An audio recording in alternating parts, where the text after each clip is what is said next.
যিখিনি মানুহে মোক দালাল বুলি কয়, বিজেপিৰ এজেণ্ট বুলি কয়, তেওঁলোককো কৈছো যে আপোনালোকে যিটো ভোট দিব সেইটোৰো কিন্তু মূল্য আছে। গতিকে আপোনাৰ ভোটটো ভাল জাগাত দিয়ক, আবেগেৰে নিদিব, বিবেক বুদ্ধিৰে দিয়ক। আপোনালোকে ডেভেলপমেণ্টৰ পক্ষত ভোট দিয়ক বা অসমৰ যিটো স্বাভিমান তাৰ সপক্ষে ভোট দিয়ক। এতিয়া স্বাভিমানৰ কথা মই কিয় ক'লো? কাৰণ এইখন চৰকাৰে অসমীয়া ভাষাক স্বীকৃতি দিলে, শ্বহীদ স্মাৰক ক্ষেত্ৰ বনালে, বটদ্ৰৱা ক্ষেত্ৰ বনালে, লাচিত বৰফুকন মৈদাম বনালে, ছায়েন্স চিটি বনালে আৰু নৰ্থ ইষ্টৰ চবতকে ডাঙৰ অডিটৰিয়াম বনালে ইয়াতে খানাপাৰাত। আৰু কিছুমানটো মই নকওঁৱেই, ইমান ধুনীয়া ইমান ডাঙৰ এয়াৰপৰ্ট বনাইছে।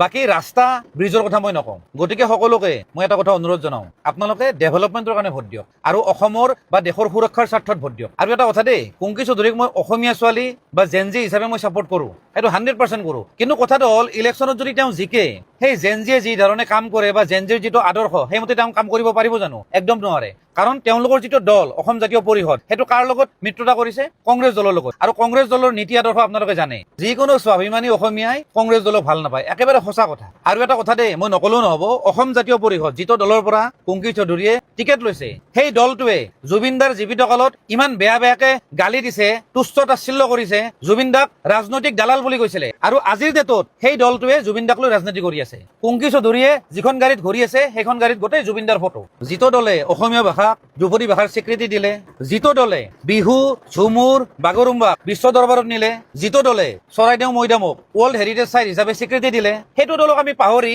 কোনোবা মিয়াৰ দলক আমি ছাপোৰ্ট কৰিম নেকি কওকচোন? যিহেতু আমি মিয়াৰ দলক ছাপোৰ্ট নকৰো, গতিকে আমাৰ উপায় নাই, আমি কুংকি চৌধুৰীকো ছাপোৰ্ট কৰিব নোৱাৰো। কাৰণ কুংকি চৌধুৰীৰ দল আৰু মিয়াৰ দল এটা হৈ আছে। আৰু এটা কথা, বহুত মানুহে অসমীয়া আৰু অনা অসমীয়াৰ কথা পাতি আছে। এটা কথা কওঁ, যিখিনি অনা অসমীয়াৰ কথা পাতি আছো বৰ্তমান, সেইখিনিয়ে কিন্তু সত্ৰৰ মাটি দখল কৰা নাই, চৰকাৰী ভূমি দখল কৰা নাই, ফৰেষ্টৰ মাটি দখল কৰা নাই। গতিকে আপোনালোকে বুজিয়ে পাইছে মই কি কৈছো। আৰু এটা কথা, যিখিনি মানুহে মোক দালাল বুলি কয়, বিজেপিৰ এজেণ্ট বুলি কয়, তেওঁলোককো কৈছো যে আপোনালোকে যিটো ভোট দিব সেইটোৰো কিন্তু মূল্য আছে। গতিকে আপোনাৰ ভোটটো ভাল জাগাত দিয়ক, আবেগেৰে নিদিব, বিবেক বুদ্ধিৰে দিয়ক। সেই ভোটটোৰে যাতে দেশৰ উন্নয়ন হয়।